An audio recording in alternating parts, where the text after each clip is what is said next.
Good afternoon, Assalamu alaikum wa rahmatullahi wa barakatuh. Welcome to another edition of the Daily Factor on June the 15th. My name is Faraz Patel. I'll be in your company for just under an hour. Of course, today, tomorrow, marking June the 16th, we'll be in a bit talking with Professor Hlengiwe Mkhize to, of course, discuss the challenges and some of the bright future that the youth of South Africa faces. In our international updates, we'll be crossing to the UK. Yesterday was a British parliamentary debate on the situation right now in Palestine and Israel, with two segments to discuss. In our community news, we will be going ahead and talking with the Brixton CPF on what had happened, of course, the tragic death of a couple in Crosby. Of course, they were killed via electrocution. We won't be having a markets update today as Petri has taken a few days off and he won't be available with us, but we of course will be taking snippets of President Cyril Ramaphosa's speech at the G7, and of course we'll be wrapping it up with sports and the drama from the Glad Africa Championship. But before we go ahead to our local updates, let's take a look at the COVID-19 updates. And South Africa last night recorded 5,552 infections, taking the known case load since the start of the pandemic to just 1,752,000. Now, in that same period, 114 people had lost their lives.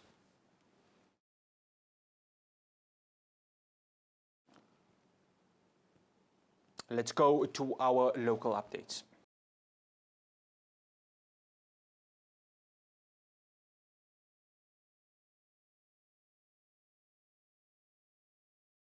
Now, June the 16th is, of course, remembered as Youth Day 1976. A group of students in Soweto laid down their lives to defy the apartheid government and challenge the Afrikaans language. Now, decades on, we ask ourselves, are we truly honoring the youth? Is there an opportunity for the youth of our country to have an opportunity of making a meaningful impact in the country? Currently, youth unemployment sits at 46%, and that is quite a large number. So what are we as South Africans doing, and what is government's plan to go ahead and help the youth get jobs? Joining me via Zoom, I'd like to welcome Deputy Minister in the Presidency for Women, Youth and Persons with Disabilities, Professor Hlengiwe Mkhize. Professor Mkhize, good afternoon, and thank you so much for joining us. Good afternoon to the listeners. Good afternoon for us. No, thank you for having us. No, it's an absolute pleasure, Professor Mkhize. Professor Mkhize, we look at the 46% youth unemployment. This is a very, very scary number. Surely something more has to be done to give our youth an opportunity, especially those that graduate from universities or any other, tertiary institutions, for them to immediately get into a job and make a meaningful impact into the economy. We all fully agree. 46% youth unemployment is a no-no. It's unacceptable. But we need to use this day to really look at opportunities that will take our young people out of this predicament. If you look, for instance, at youth placement at a workplace through the CTAs, it's something which 45 years ago was unheard of. But today, those who are committed, even if they are out of school, they have an opportunity to say, I wanted to pursue an engineering line. I didn't have the good grades.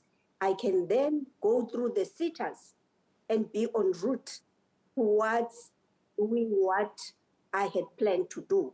And you look at opportunities like having NSFAS. You look at the stimulus packages that have been driven at a highest level. So there are quite a number of opportunities that gives young people a sense of hope that post-COVID-19, we better build back differently and not do what we did yesterday, where youth employment was a second thought after all the packages have been distributed, like the Black Economic Empowerment, but to look at youth skills and employability and entrepreneurial skills from the conception of all economic opportunities that are being driven through our public purse. Yeah, I think Professor Mkhize, you know, speaking about that, and I think what's important about this is that, you know, as the youth, there seems to be a sense of vulnerability. And, you know, when they get out of university, I mean, you're mentioning the CETAs and you mentioned the contribution of it, but what about the vulnerability of those youth? Because it seems as if, you know, a lot of them, you know, want to put the trust in being here in South Africa, but if the opportunities are not there, you know, they'll definitely look elsewhere. So what is government's plan to say, look here, the youth of South Africa, we are here for you and we are willing to go ahead and make sure that you get a job and contribute to the economy of our country? Well, of course, you know, when you use tools like public procurement to ensure that young people are included in the economy in big numbers. Take, for instance, the drivers of the economy, like energy, infrastructure build. Those are all big projects that give young people a sense of security, that there is a commitment from government to make sure that they are absorbed within the economies of scale. But I also want to quickly say, if we're to reflect on the youth of 1976, those young people were not victims, were not passive, but they were on the driving seat in terms of the South Africa they want. So that's one of the things that we have been saying. Our young people today have got to assure us that the revolution, the transformation, the taking, when we want to take the next level, the revolution is safe in their hands, because cynicism, apathy is not gonna get them where they want, but it's this resilience and commitment and seriousness about the future that will open more doors for them and really engage government, something which the youth of 1976, they didn't have that opportunity. Nobody was capturing statistics in terms of where they are, whether they have a shelter, whether they have the basic necessities. So we are not where we were at that time.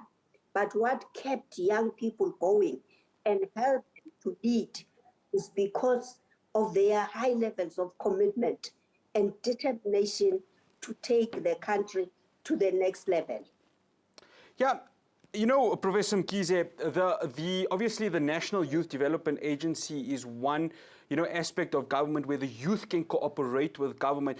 How important is it that we get more of these youth agencies to sit down with, obviously, you know, your portfolio and government and say, let's work together to try and find a solution where we can get youth more involved in decisions that can shape government, number one, and also contribute meaningfully to the economy? Because I'm now mentioning economy, and economy is important because, you know, the South African economy is at a recovery stage at the moment. So how important is that we have government and the youth coming together and saying, let's find a way to get a solution and get the economy back on track?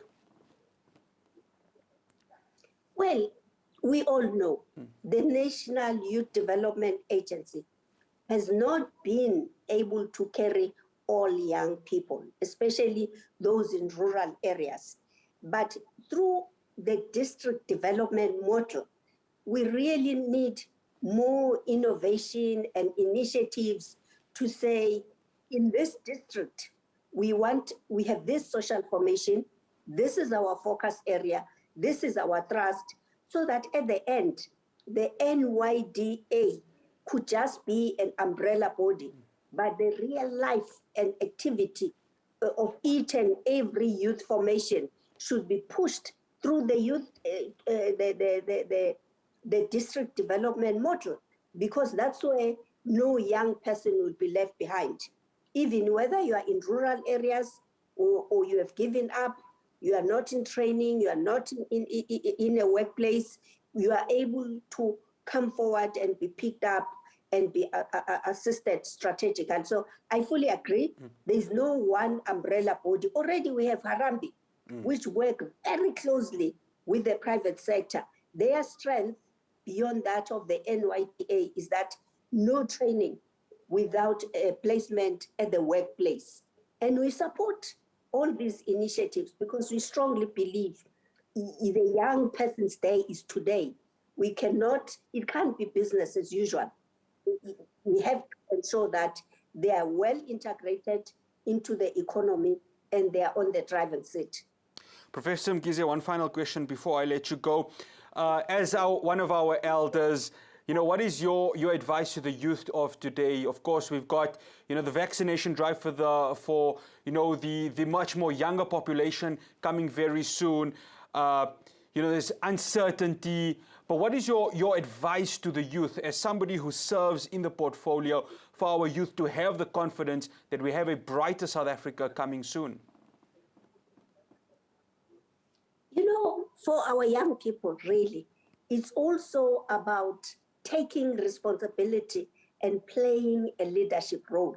Remember, we've had this condition of saying people should register before they qualify for vaccination.